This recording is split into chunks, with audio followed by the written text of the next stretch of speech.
akusasyon na pala ngayon ang magbigay ng komento opinion sa isang video. Paano naman yung pagbibintang nyo sa akin? Isa lang bang komento? Ako po ang inyong lingkod, Tagapanood TV. Isang mabiyaya at masaganang araw po sa ating lahat. Welcome back po dito sa ating YouTube channel at Facebook page. Ngayong araw po ang ating bibigyan ng komento, reaction, opinion ay ang balitang Vice Ganda. Isiniwalat ang hiwalayang Ann Cortez at Erwan Yusuf. At atin pong alamin mga tagapanood kung yan ba'y tunay o fake. Kaya naman simulan na po natin ang ating reaction video sa araw na to mga tagapanood. Let's do this! Vice Ganda isiniwalat ang hiwalayan ni Ann Curtis at Erwan Yusuf.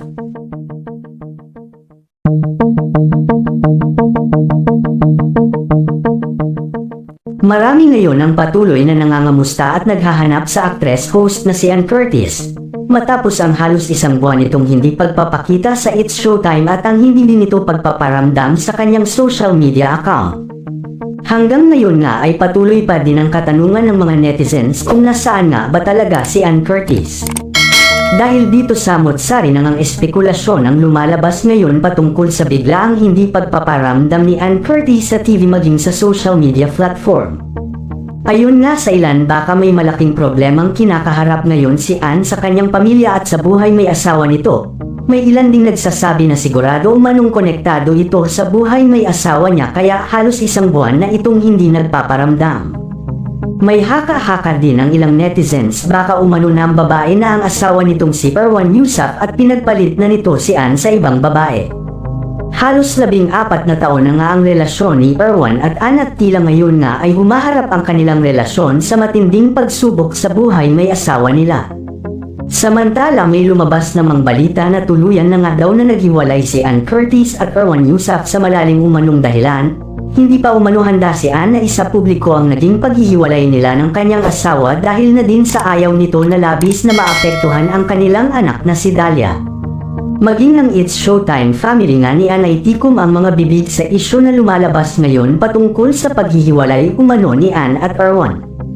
Ngunit nang makapanayam nga ang best friend niya na si Vice Ganda ay ayon dito, respetuhin na lang po natin ang gustong privacy ni Ann sa ngayon. Alam ko pong makakayanan ni Ann kung ano man po ang kanyang pinagdadaanan ngayon. Sa lahat po ng nag-aalala kay Ann, nasa maayos pong kalagayan ang BFF ko. Sa ngayon po ay respeto lang po at privacy ang nais niya alang-alang sa anak niyang si Dalia, saad ni Vice Ganda. Dahil nga dito mas lalong tumitindi ang espekulasyon ng madlang netizens na baka nga tuluyan ng naghiwalay si Ann at Erwan.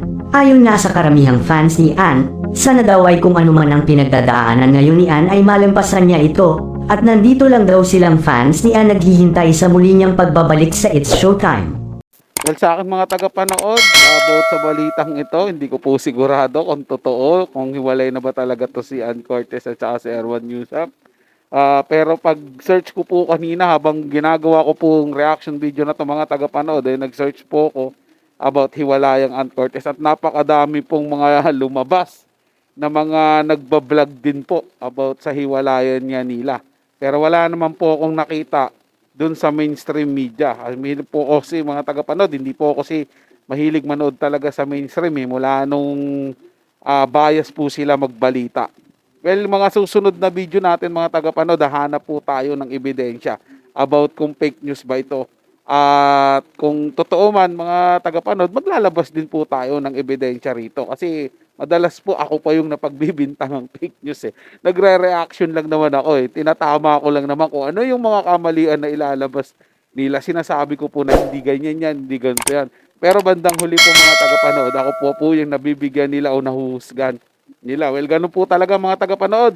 Gumawa ka ng maganda, pangit sa iba. Gumawa ka ng pangit, mas pangit pa rin sa iba. Hindi po natin lahat mapiplease. Pero para sa akin po, mga tagapanood, lagi ko pong sinasabi dito na dapat po maging mapanuri tayo. Tingnan po natin yung mga balita kung totoo ba o hindi. Gaya po ng ginagawa nila ngayon sa KOJC ni Pastor Apollo Kibuloy. Ang dami pong fake news na lumalabas. Well, ako po'y naniniwala sa SMNI. Kaya dati po, kung babalikan nyo po yung mga luma kong video dito, sinabi ko na po na ang SMNI lang ang nagsasabi o naglalabas ng totoong balita. Kaya ako po sila pinagkakatiwalaan. Pero hindi po ako kaanib ng KOJC mga tagapanood sadyang dun lang po talaga ako nakumbinsi at sila po para sa akin ang nagbibigay po ng tunay na balita. Well, naisingit lang po mga tagapanood. So hanggang dito na lang po ang ating reaction video sa araw na to mga tagapanood. Kung nagustuhan nyo po yung ating talakayan at kung kayo bago lang po na napadaan dito sa ating channel, huwag nyo po sana kalimutan na mag-subscribe.